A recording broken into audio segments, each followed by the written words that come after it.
है कुछ अरमान है, कुछ ख्वाब है कुछ अरमान है, लो है जगी एक उम्मीद की, आओ कुछ कर दिखाए, सारी दुनिया पे छाए, पाले मंजिले झूले आसमां, हमें खुद पर यकीन, अब ख्वाब हमारे ताबीर भी हमारी, अब ख्वाब हमारे ताबीर भी हमारी, अब ख्वाब हमारे ताबीर भी हमारी। ठोकरें जब भी ज़माने से कभी खाई है, उसके किरदार में जन्नत सी हवा आई है। कीमत पूछी जो उसने मिट्टी की, मैंने बेटी की तरफ इशारा कर दिया। पूजा दहिया धनकर एक एयरफोर्स ऑफिसर की बेटी, जिन्होंने अपने घर में हमेशा खुशहाली देखी। हरियाणा से ताल्लुक़ रखने वाली पूजा दहिया ने अपने मुस्तकबिल के लिए कई ख्वाब सजा कर रखे थे। बेशतर पढ़ाई बेंगलोर और हैदराबाद में हुई। कंप्यूटर में अपनी पढ़ाई पूरी करने के बाद नौकरी कर ली, लेकिन उनका दिल बहुत दिनों तक नौकरी में नहीं लगा और फिर उन्होंने अपनी कंपनियों का आगाज किया और काफी लोगों को रोजगार फराहम किया। आज पूजा अपनी मेहनत और लगन से कामयाबी के नए आयाम छू रही हैं और समाज में एक नई मिसाल पेश कर रही हैं। यही वजह है कि वो मीडिया और अखबारों में भी सुर्खियों में रहती हैं। कम अरसे में इतनी कामयाबी वाकई काबिले सताइश है। तो आइए जानते हैं उनके सफर के बारे में। नाजरीन आदाम, मैं हूं आपके साथ राधिका चौधरी। ख्वाब हमारे ताबीर भी हमारी प्रोग्राम लेकर मैं हाजिर हूं, जिस प्रोग्राम का आप इंतज़ार करते हैं।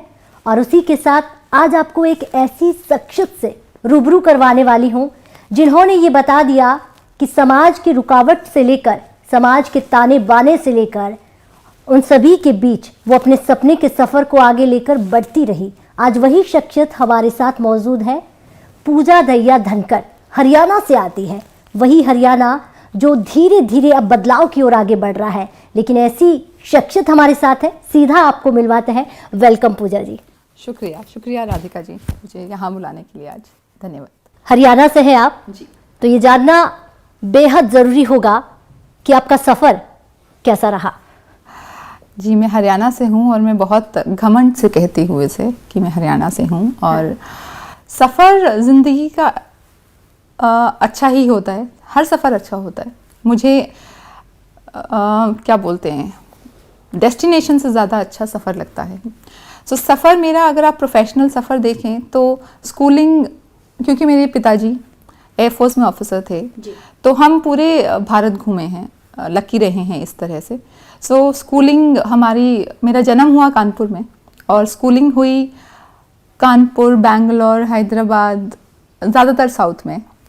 और उसके बाद दिल्ली में आए हम, और बहुत डिफरेंट था हमारे लिए, क्योंकि साउथ इंडिया से नॉर्थ इंडिया में आए, ऑल्दो हम बिलोंग करते हैं हरियाणा को।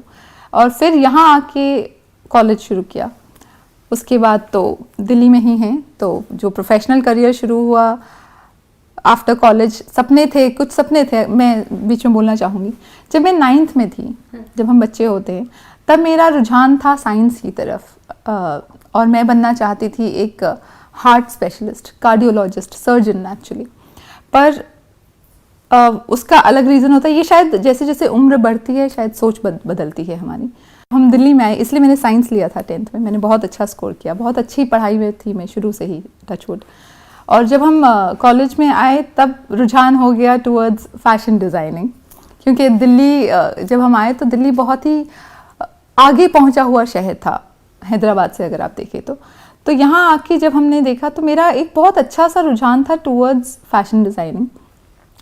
अनफॉर्चुनेटली नहीं कर पाई, क्योंकि कुछ सामाजिक प्रेशर ऐसे होते हैं, कुछ सामाजिक दबाव ऐसा होता है हम पर कि एक फ़ैशन डिज़ाइनर को एक दर्जी का टैग दे दिया जाता है।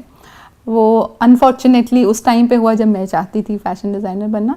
बट क्योंकि हमें ऐसी परवरिश दी गई थी कि हम रिवोल्ट नहीं करते अपने से बड़ों का, और ये मानते हैं कि वो जो बोल रहे हैं सही बोल रहे हैं। इसीलिए हम जिस तरफ का बहाव था उस तरफ बहे। सो उस टाइम पे आईटी इंडस्ट्री बहुत बूम कर रही थी, इंफॉर्मेशन टेक्नोलॉजी। तो उस टाइम सजेस्ट किया गया मेरे पिताजी ने, मेरे बड़े भाई जो कि आईटी में ही थे उस टाइम। तो फिर आईटी इंडस्ट्री का सफ़र शुरू हुआ। वहाँ भी बहुत अच्छी थी मैं पढ़ाई में, एंड वहाँ तो बहुत अच्छी ग्रोथ हुई। फिर मैंने आईटी इंडस्ट्री में ही जॉब की, काफ़ी साल की, और एक बहुत ही अच्छा लैडर था, मतलब जिस सीढ़ी पर मैं चढ़ी बहुत नीचे से बहुत ऊपर तक चढ़ी। और वहाँ ना बैठे बैठे सपने होते थे। जैसे अब आप जब एक सेंटर में होते हो, एनआईआईटी में काम करती थी मैं, तो जब आप एक सेंटर में काम कर रहे होते हो, ब्रांच होता है सेंटर, तो जब आपके पास लोग आते हैं ना हेड ऑफिस से, तो आप उन्हें देखते हो और आप सपने देखते हो कि एक दिन ना मैं भी इनकी तरह आऊँगी, जो हमारे बॉस के बॉस के बॉस के बॉस, पता नहीं किस लेवल के बॉस होते हैं। तो कहीं ना कहीं मुझ में ये है कि जो मैं मन में ठान लेती हूँ करती ज़रूर हूँ, बोलती नहीं हूँ, वो मेरे साथ है। मैं बिलीव करती हूँ action speaks louder than words. तो बहुत मेहनत की और वहाँ पहुँच गई जहाँ मैं सेंटर में जाती थी हेड ऑफिस से, और मुझे भी उसी नज़रों से वो नए नए लोग देखते थे जैसे जहाँ मैं थी कभी। तो बहुत ही सुहावना सफ़र था।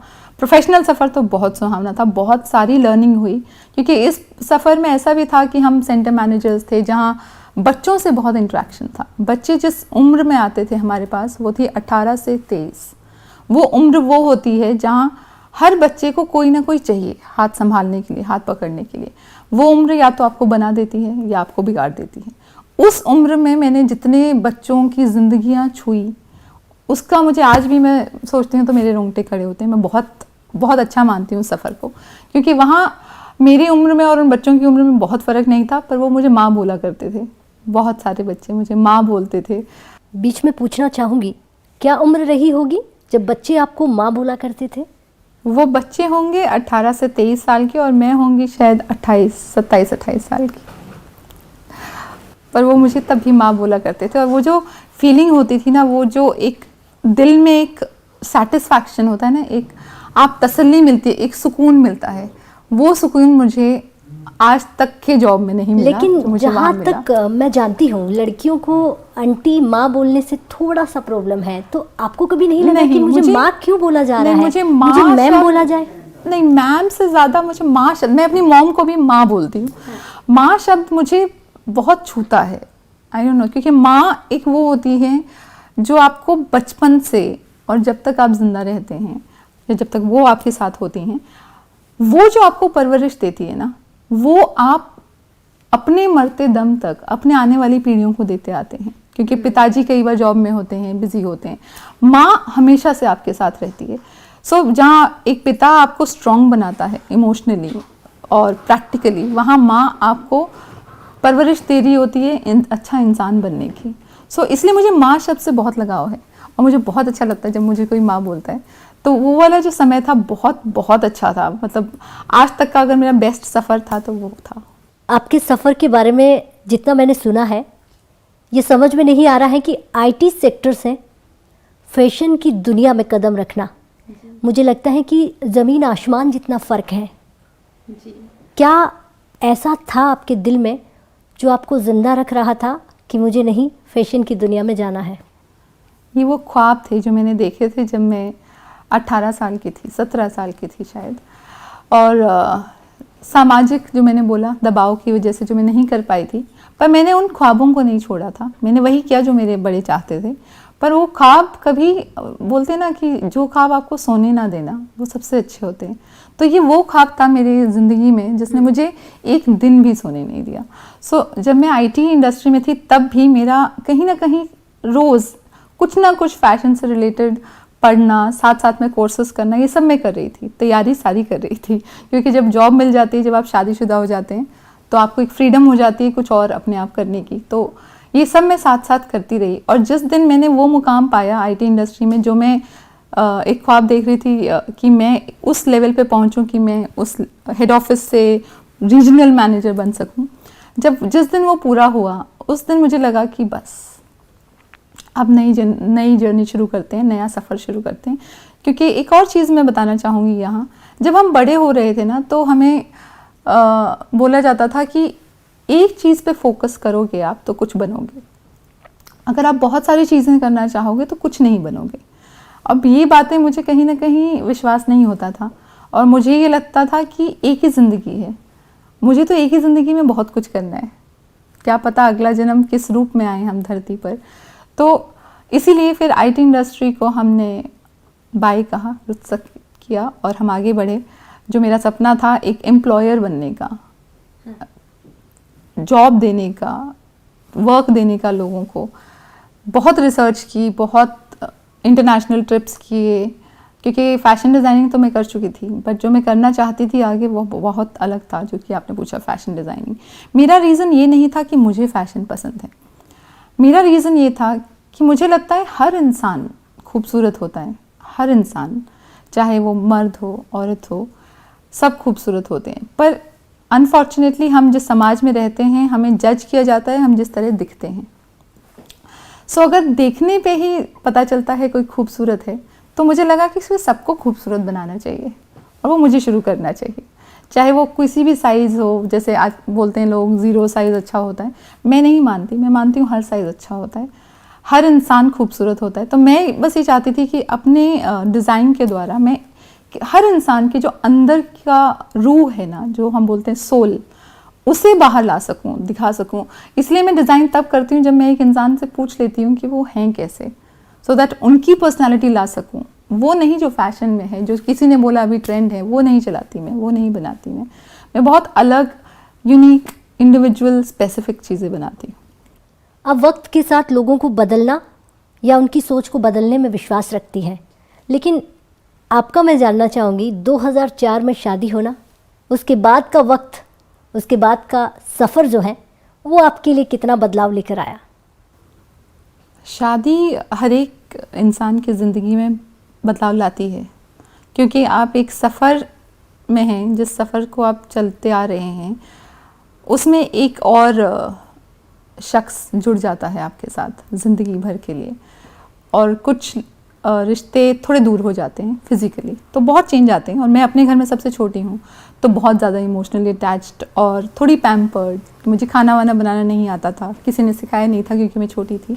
तो बहुत सारी चीज़ें सीखी मैंने शादी के बाद। बट फॉर्चुनेट ये था, अच्छाई ये थी कि मेरे जो हस्बैंड हैं वो उस टाइम पे जॉब करते थे ICICI में, तो वो टिपिकल फाइनेंस पर्सन है, जैसे मैं एकदम ही IT एंड फैशन से रिलेटेड हूँ, वो एकदम फाइनेंस से ही हैं।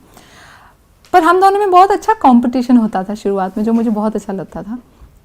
मुझे अपने जॉब के दौरान बहुत अवार्ड्स मिले और उसी टाइम पे मेरे जो हस्बैंड हैं संदीप धनकर, उन्हें भी अवार्ड मिले।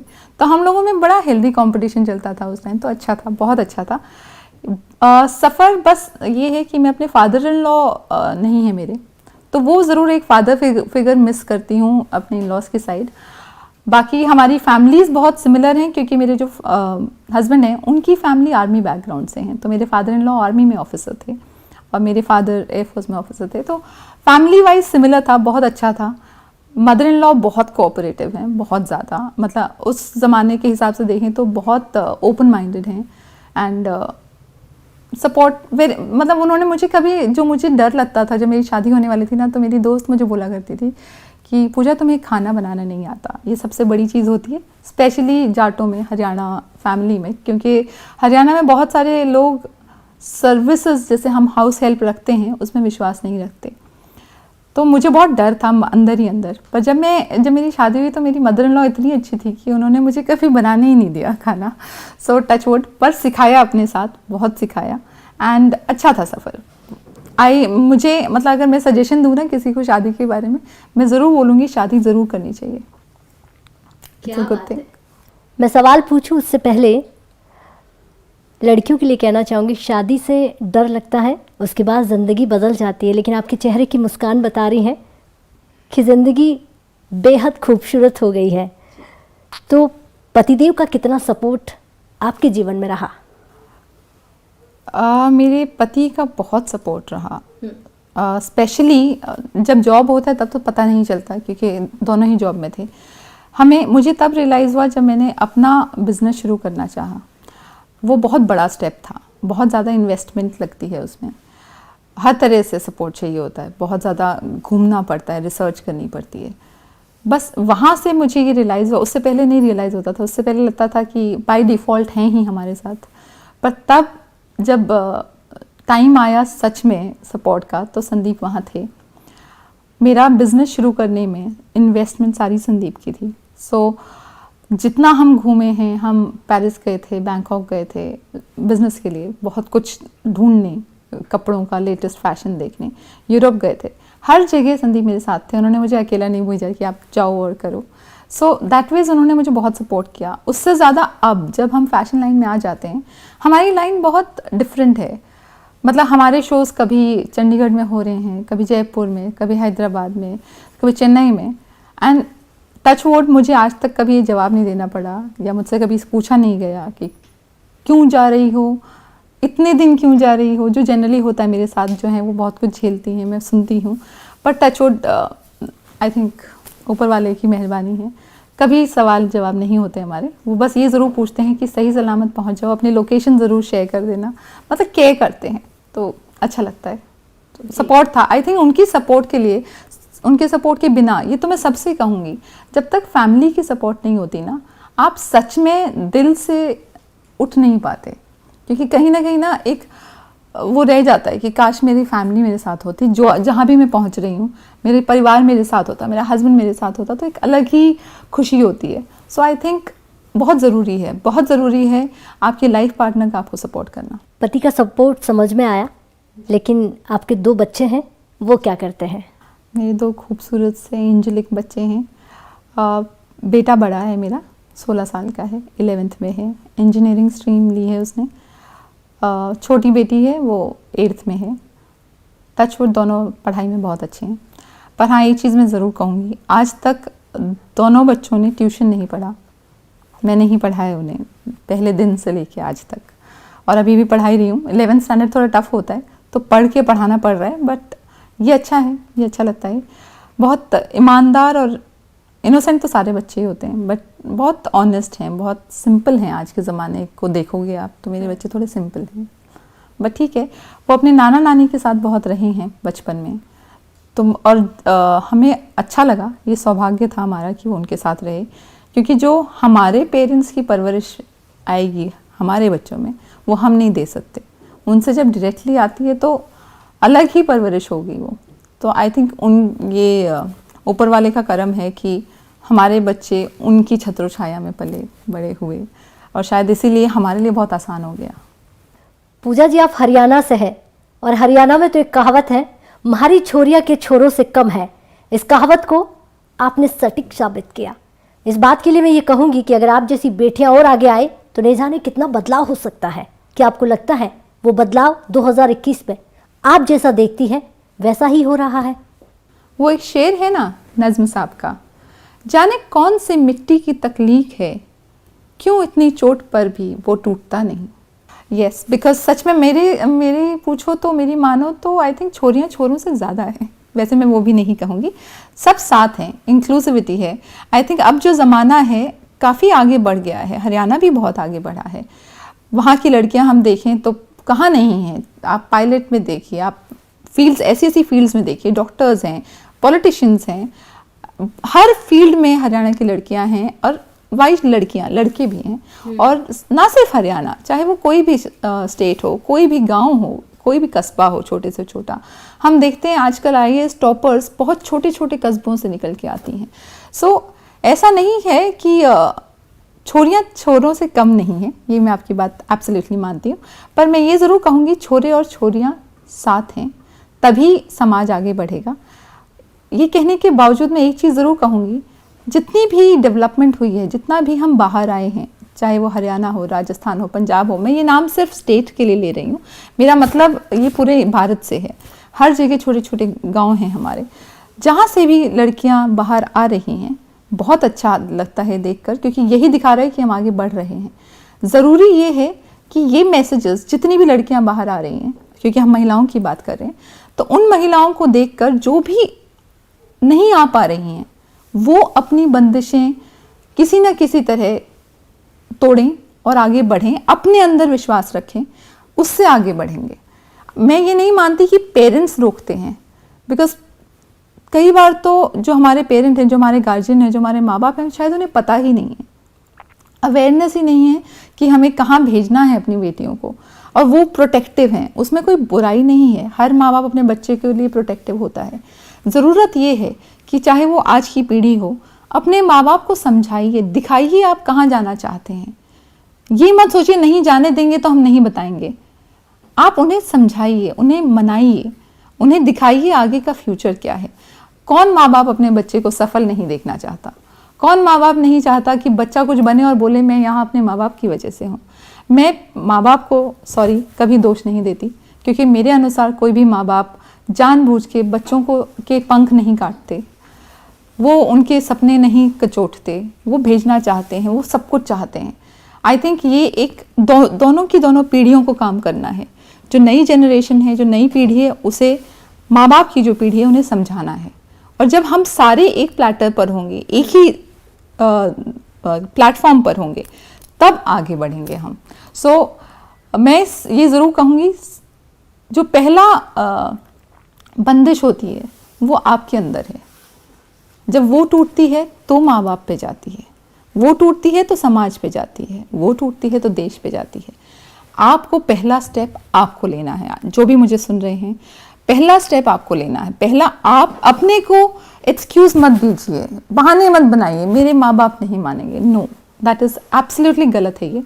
आप पहले ये बोले कि हाँ मैं ये करना चाहती हूँ। मैं गारंटी देती हूँ माँ बाप एक बार ज़रूर सुनेंगे आपको। ट्राई कीजिए। क्या बात है, बहुत खूबसूरत जवाब था आपका तमाम लड़कियों के लिए जो ये कहती हैं कि मेरे माँ बाप नहीं मानते, जो ये कहती हैं कि हम बहुत कुछ करना चाहते थे लेकिन परिवार ने मुझे बाहर नहीं आने दिया।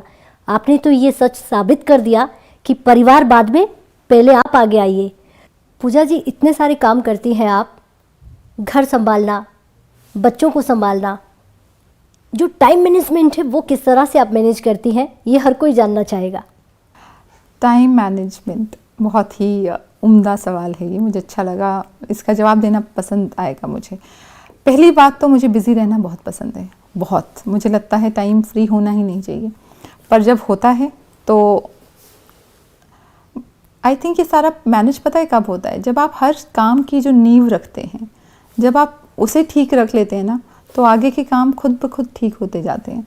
चाहे वो बिज़नेस हो, जब हमने बिज़नेस शुरू किया तो बहुत टाइम लगाया, बहुत फाउंडेशन, नींव जो बोलते हैं, उसे दुरुस्त किया। अब वो अपने आप ऑटो मोड पे चलता है तो बहुत अच्छा लगता है। बच्चे एक ऐसी चीज़ होती है जहाँ आपको नींव के बाद भी रोज़ एक बार झिंझोरना पड़ता है, उन्हें हिलाना पड़ता है कि ठीक है ना, परवरिश सही जा रही है ना। ज़रूरी है, क्योंकि समाज का बहुत प्रभाव पड़ता है। जिस कम्युनिटी में हम रहते हैं, जिस तरह के दोस्त होते हैं, हमें नहीं पता। तो मैं बच्चों के साथ ज़रूर टाइम स्पेंड करती हूँ रोज़, चाहे मैं बिज़ी हूँ या ना हूँ। और टाइम मैनेजमेंट करना ज़रूरी भी है, क्योंकि आप किसी भी एक चीज़ को ज़्यादा ध्यान नहीं दे सकते। अगर आप बिज़नेस पे ज़्यादा ध्यान देते हैं और फैमिली पे नहीं, तो आपकी फैमिली कहीं ना कहीं सफ़र करेगी, चाहे वो हेल्थ हो, चाहे वो कुछ और हो, चाहे वो एक दूसरे का टाइम हो। सिमिलरली होता है अगर आप, क्योंकि आपका जो बिज़नेस है वो भी आपका बच्चा है, तो जिस तरह मेरे 2 बच्चे हैं, ऐसे वो मेरा तीसरा बच्चा है।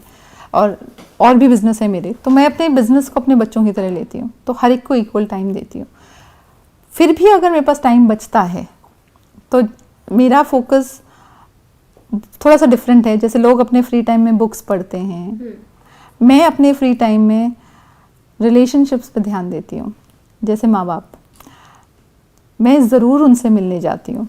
जब भी मेरे पास किसी भी दिन 3 घंटे फ्री होते हैं तो मैं अपने बच्चों को लेके मम्मी पापा के पास ज़रूर जाती हूँ, या बहन भाई, या मेरी जेठानी जेठ जी, या मेरे ननंद नंदोई। बहुत लंबा चौड़ा परिवार है हमारा। तो जब भी मेरे पास टाइम होता है मैं फोकस करती हूँ। मैं चाहती हूँ कि जो रिश्ते हैं, क्योंकि मैंने वही कमाया है, पैसे कमाई तो अलग चीज़ होती है, रिश्ते कमाना बहुत तसल्ली देता है मुझे। तो रिश्तों पे मैं ज़रूर ध्यान देती हूँ, तो मेरा टाइम मैं वहाँ स्पेंड करती हूँ। बच्चे पहली प्रायोरिटी होती है, उसके बाद पेरेंट्स, और उसके बाद रिश्ते रिश्ते रिश्ते रिश्ते।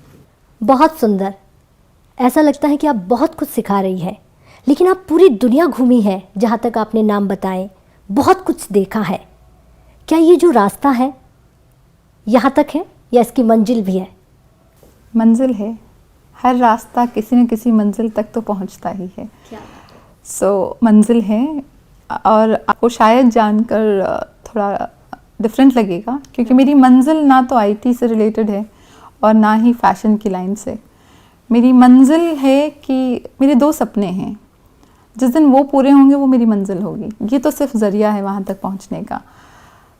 मेरा एक सपना है, एक ख्वाब है, जैसे आप बोलते हैं ख्वाब हमारे ताबीर भी हमारी। एक ख्वाब है मेरा, एक क्लब खोलना चाहती हूँ मैं, जिसका नाम होगा अनरिटायर्ड। ये पहली बार मैं आपके सामने बोल रही हूँ, वरना ये बहुत ही मेरे तक था अभी तक। अनरिटायर्ड नाम है, पर वो क्लब होगा सब रिटायर्ड लोगों के लिए, क्योंकि रिटायर्ड लोग जो हमारे पेरेंट्स की उम्र के हैं, मैंने उनके साथ बहुत टाइम बिताया है, जो मैं समाज सेवा करती हूँ। एक खालीपन देखा है मैंने उनकी ज़िंदगी में, और उन्हें किसी से कोई शिकायत नहीं है, क्योंकि वो जानते हैं उनके बच्चे अगर अभी काम नहीं करेंगे तो वो सेटल कैसे होंगे।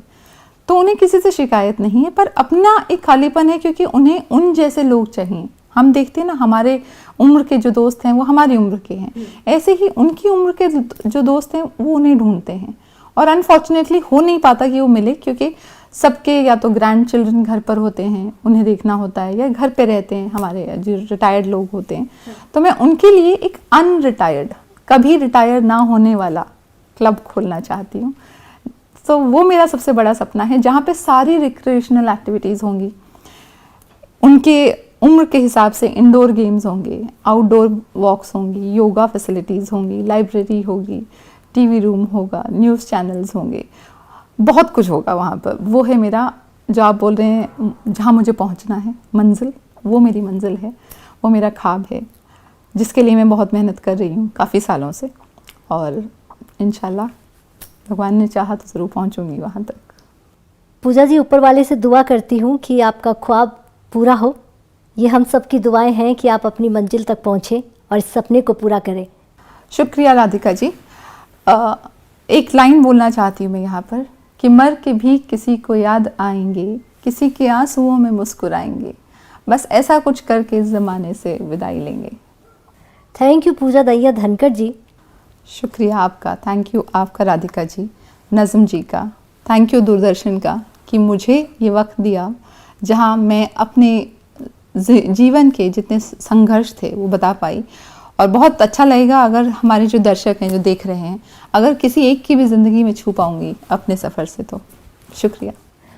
तो नाजरीन, आप देख रहे थे आपका पसंदीदा प्रोग्राम ख्वाब हमारे ताबीर भी हमारी। आप सफल तब हो जाते हैं जब वही समाज आपको ताने दे और वही समाज आपकी मिसाल अपनी लड़कियों को दे। कुछ ऐसा ही आज की शख्सियत ने कर दिखाया, और उसी की मिसाल आज पूरा हरियाणा नहीं, पूरे देश की अगर मैं बात करूं तो हर कोई इस बेटी की मिसाल देता है। तो चलिए इजाज़त दीजिए, अगले हफ्ते फिर होंगे किसी एक ऐसी ही शख्सियत के साथ। तब तक के लिए खुदा हाफिज।